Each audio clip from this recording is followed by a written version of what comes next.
Jornal da Alterosa. Oferecimento. Prefeitura de Belo Horizonte. PBH-APP. Solicite serviços direto do celular. Olá, boa noite. Dia 21 é novembro que segue. E eu te convido, vem comigo, conferir o que é notícia hoje no Jornal da Alterosa. Professora morre vítima de bala perdida em Juiz de Fora. Foi encontrado na margem Santa Lúcia, na capital. Queda de avião no bairro Caiçara completa um mês. Mudança do aeroporto de local gera polêmica. O JA começa agora.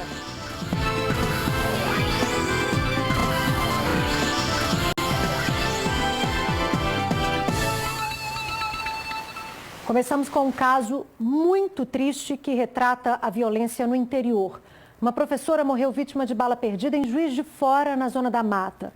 O tiro foi dado por um policial militar reformado após uma tentativa de assalto no centro da cidade. Fabiana Filipino Coelho foi enterrada no dia do aniversário de 5 anos do filho.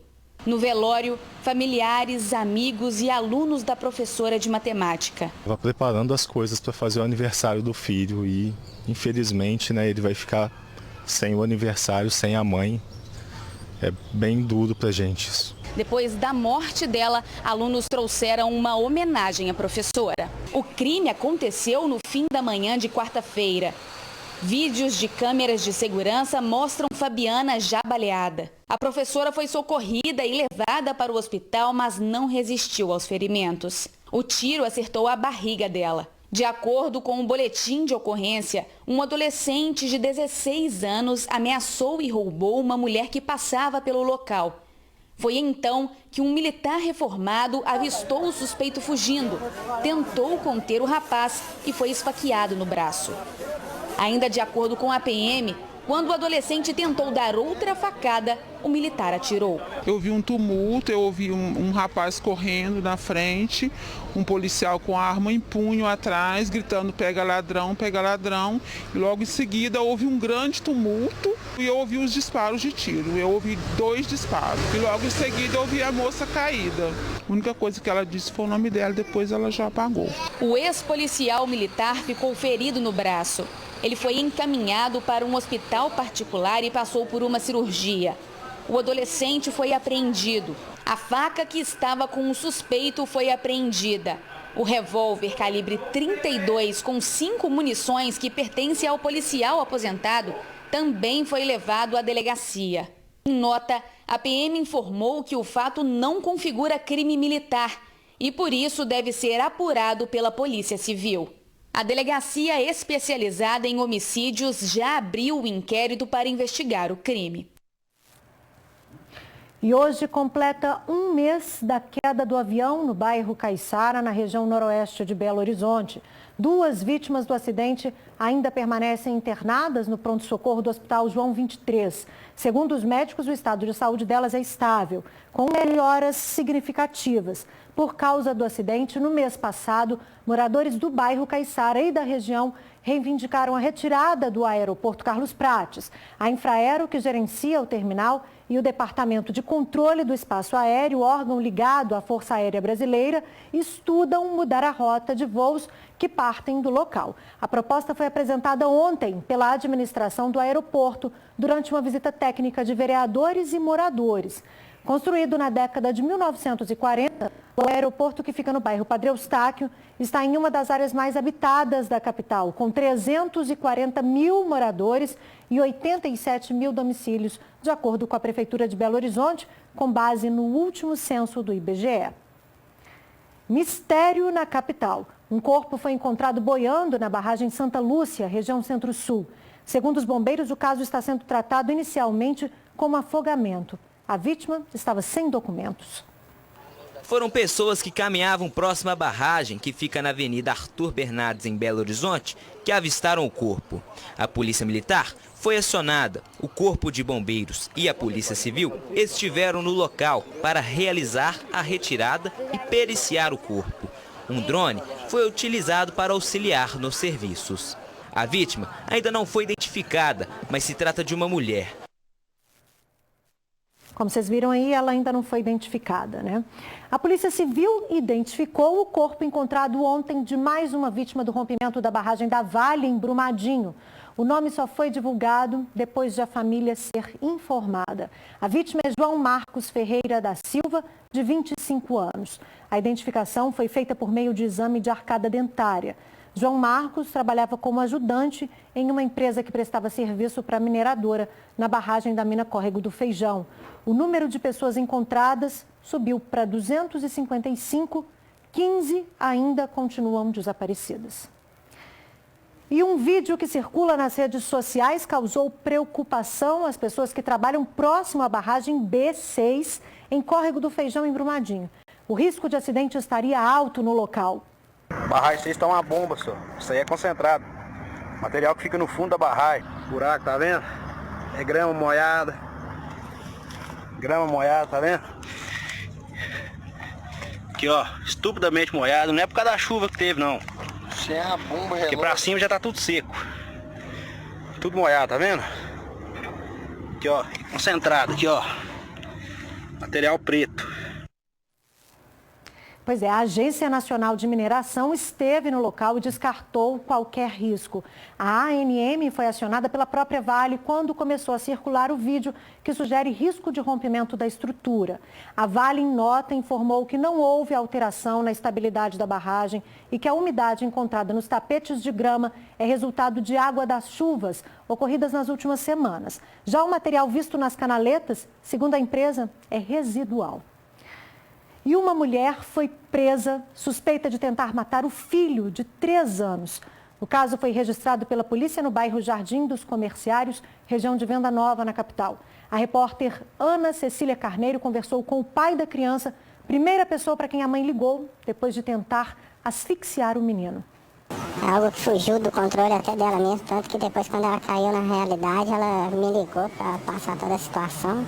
Ela ficou descontrolada, eu matei meu filho, mas graças a Deus tudo foi resolvido.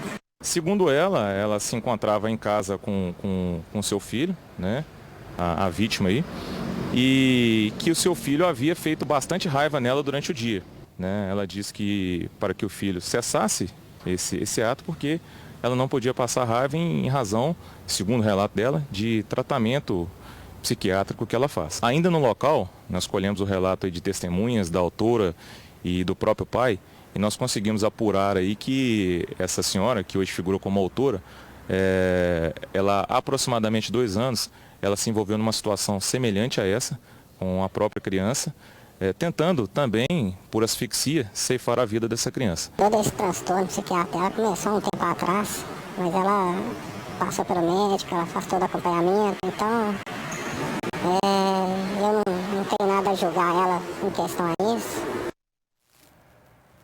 Nada justifica. A criança vai ficar com o pai. A Polícia Civil de Divinópolis, na Zona da Mata, está utilizando um método avançado de investigação baseado na psicologia que promete ajudar na apuração dos crimes. O FACT chegou para inovar e ficar.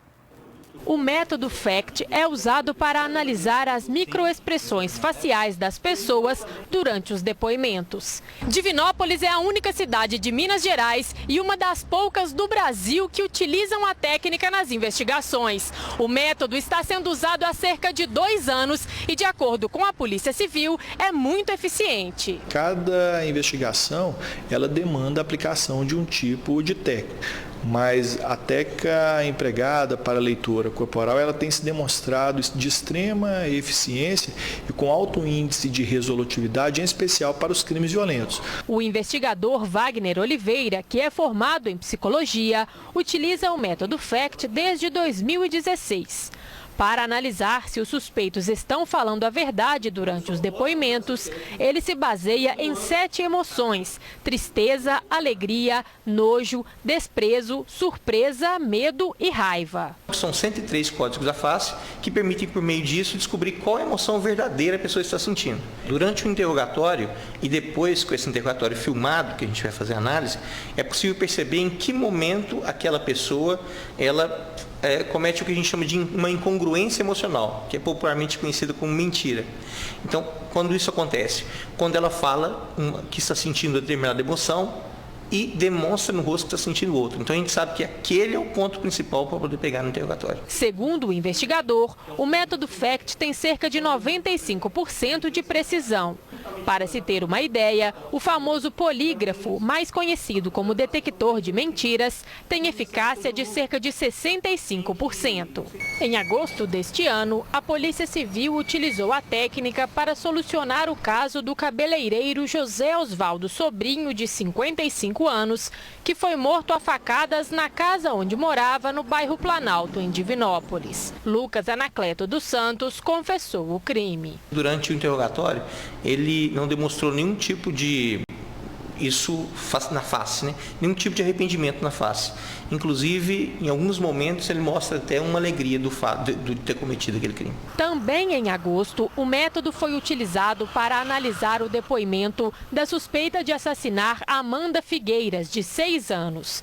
A menina foi jogada do 2º andar desta casa, no bairro Icaraí, também em Divinópolis.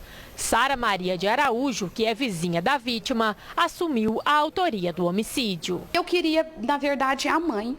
Não queria a criança, se eu tivesse com revólver, era ela que eu ia pegar. Ela inverte a situação, ela mostra uma tristeza falsa, né, uma incongruência. Ela finge uma tristeza e mostra um desprezo com relação à mãe. Para a Polícia Civil, o método FACT é um grande aliado nas investigações de crimes considerados de difícil solução. Ela começa a trabalhar com elementos mais científicos, mais precisos, que permite que nós tenhamos uma precisão. E mesmo quando nós não temos tantos elementos, nós podemos selecionar esses elementos por meio dessa técnica. Belo Horizonte continua com alerta para chuvas, trovoadas e ventos fortes. É o que a gente vai ver depois do intervalo. E mais, os cuidados com a rede elétrica na hora de pintar a casa ou concluir uma obra. É preciso fazer a coisa certa. Você confere as dicas depois do intervalo. Até já!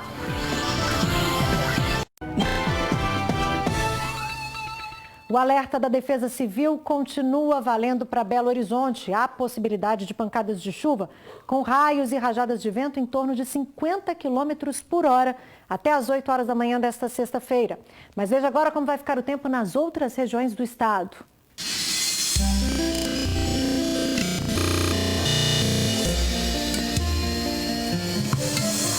Céu nublado com possibilidade de chuva isolada no norte e no Vale do Jequitinhonha. Nas outras áreas, o tempo fica nublado com pancadas de chuva e trovoadas. Em Belo Horizonte, mínima de 17 e máxima de 29 graus. Em Ouro Branco, os termômetros oscilam dos 16 aos 32. Ficam entre 13 e 33 em Cambuquira. Vão dos 17 aos 36 em Carmo do Cajuru. E em Barbacena, mínima de 14 e máxima de 31 graus. Quando uma obra está na reta final, entra em cena o pintor. É tempo de acabamento, mas é tempo também de pintar, um cuidado especial com a segurança. Olho na rede elétrica, certo, Wagner? Em 2019, a CEMIG já registrou 25 acidentes em atividades relacionadas à construção civil. 9 fatais, 3 pintores.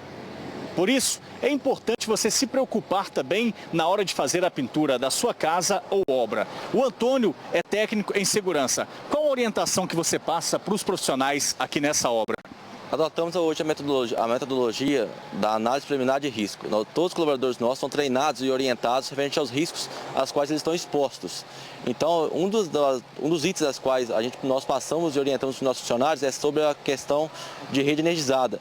Em hipótese alguma, pode subir o andaime, trabalhar em andaime ou realizar qualquer tipo de atividade próxima à rede energizada. Quando tenha uma atividade que a rede energizada seja próxima, é o colaborador orientado a nos comunicar e para tomar as devidas providências. E até em alguns casos, providenciar a CEMIG para fazer o desligamento da rede.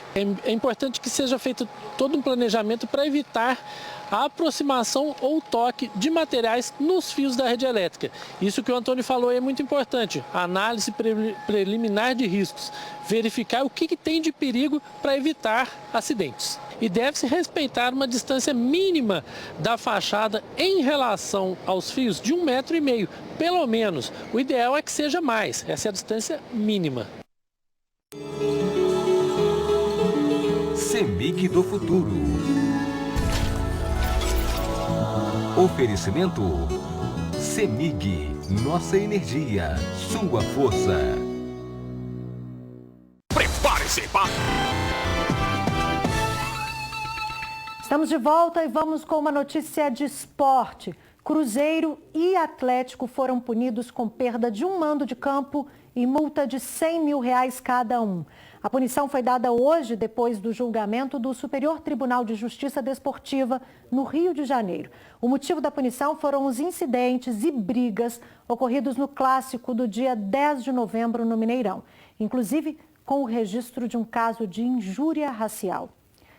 O governador Romeu Zema apresentou hoje o novo modelo do ensino médio integral e profissional em Minas Gerais. Yasmin estuda o 9º ano em uma escola em Santa Luzia. A partir do ano que vem, ela pretende fazer um curso profissionalizante na área de alimentos. Você vai fazer um curso profissionalizante e depois pensa em fazer faculdade também? Penso sim em fazer faculdade, cursar Direito. A Axel também já sabe o que irá fazer a partir do 1º ano do ensino médio. Eu gosto mais de informática, então meio que eu acho que eu vou focar nisso. Centenas de alunos e professores estiveram no Palácio da Liberdade, onde foram montados estandes com informações sobre os cursos profissionalizantes. De acordo com a secretária estadual de Educação, a partir do ano que vem, 28 mil estudantes do ensino médio em 281 escolas estaduais contarão com o ensino médio integral. Na prática, os alunos terão a oportunidade de escolher a educação integral e integral profissional. A educação integral é dedicada principalmente a quem pretende fazer um curso superior. A integral profissional, os alunos poderão escolher em fazer um dos 18 cursos oferecidos pelo Estado. No caso das escolas que não são técnicas, escolas de tempo integral regulares, é uma formação voltada ao aprofundamento mesmo dos conteúdos para o Enem, para a formação mais ligada à universidade e até mesmo para o aluno construir melhor esse seu projeto de vida. No caso da educação profissional, é para já encaminhar direto para uma certificação técnica. Existem muitas oportunidades no mercado de trabalho. O que nós precisamos é formar pessoas capacitadas. Hoje eu vejo empresas querendo contratar e não encontrando profissional. E vejo pessoas querendo trabalhar e não tendo as capacidades que as empresas ou o prestador de serviço que contrataria precisa. Tá aí. Elas passam longe das araras com o manequim 36 e trazem uma beleza singular. São as modelos plus size que cada vez mais conquistam espaço. E elas são o assunto de hoje no Bate-Papo JA com Luciana Leal, a nossa Miss Minas Gerais.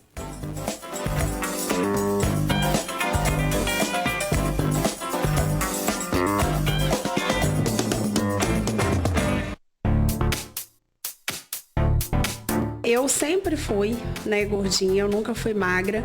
E, assim, pra mim, eu nunca tive problema com isso.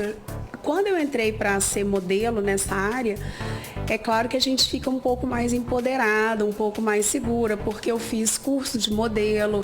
Então, hoje eu me aceito muito mais do que eu aceitava antes.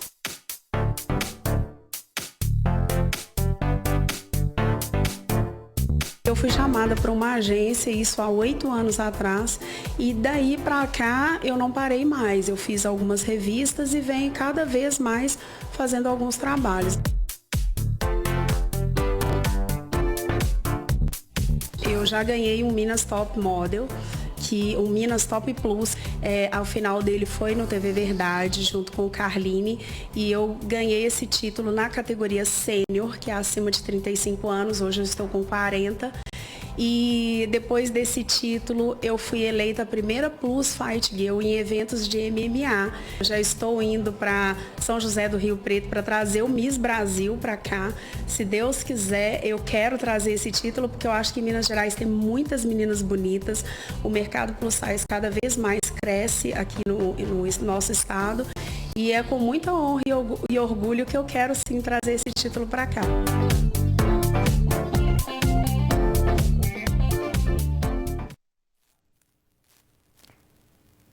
Vocês viram aí o Bate-Papo JA Com a Luciana Leal, as plus size estão com tudo, né? E agora eu te convido para participar do Jornal da Alterosa. Um dos nossos canais de participação está aí na sua tela. É o nosso WhatsApp, o número vocês já conhecem, 98814-1360, DDD 31.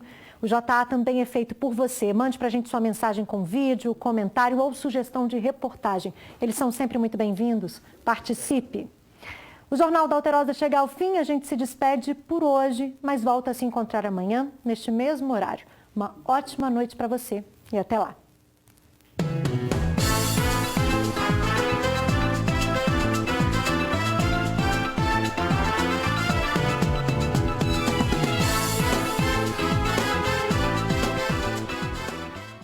Jornal da Alterosa. Oferecimento.